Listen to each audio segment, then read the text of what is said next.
Salut les amis, aujourd'hui on va parler de l'Alière officinale, ou herba aïe, Aliara peciolata, du latin allium qui veut dire ail, et peciolata car les feuilles du bas ont un long pétiole.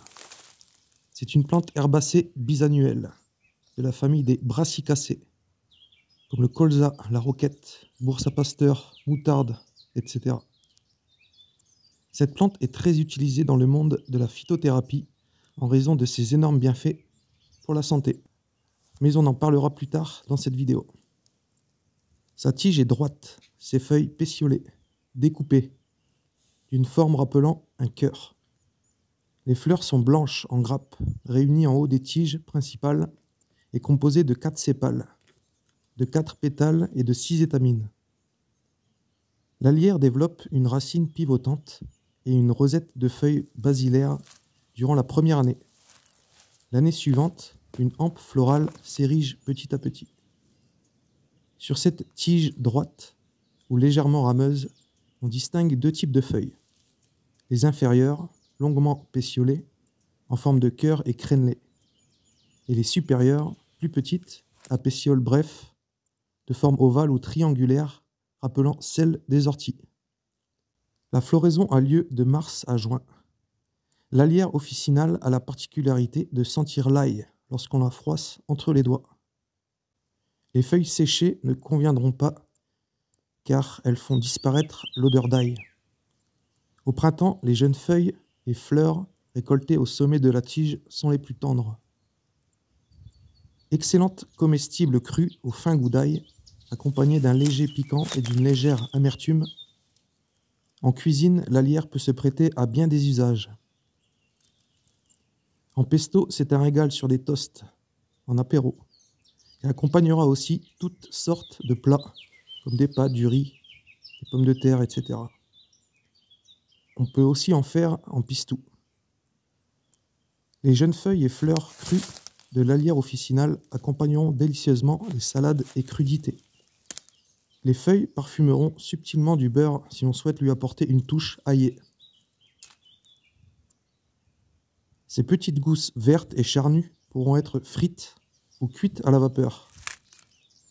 Ces graines parfumées, comme celles de la moutarde, pourront servir à faire de la moutarde aux graines d'alière. Pour ce qui est de ses racines, elles peuvent être consommées crues et râpées comme substitut de réfort. Les racines se consomment également comme le wasabi pour préparer des sauces.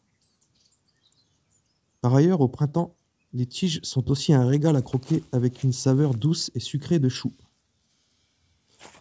Parlons maintenant des propriétés et des bienfaits de l'alière. L'alière officinale comprend d'incroyables vertus thérapeutiques, raison pour laquelle elle demeure très convoitée par les chercheurs scientifiques. Il s'agit d'un remède efficace contre les troubles urinaires. L'alière est antispasmodique, anti-infectieuse, digestive, dépurative, vermifuge, elle combat les vers et parasites intestinaux.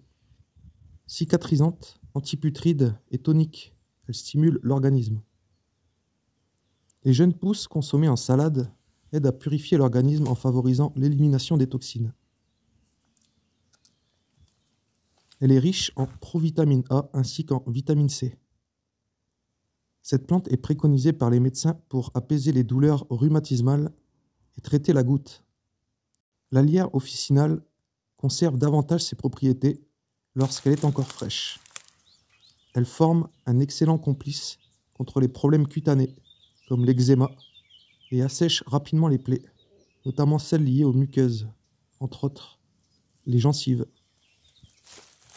L'alière est antiseptique et vulnéraire, c'est-à-dire propre à la guérison des blessures et des plaies. Pour cela, on cueille l'ensemble des parties aériennes au printemps.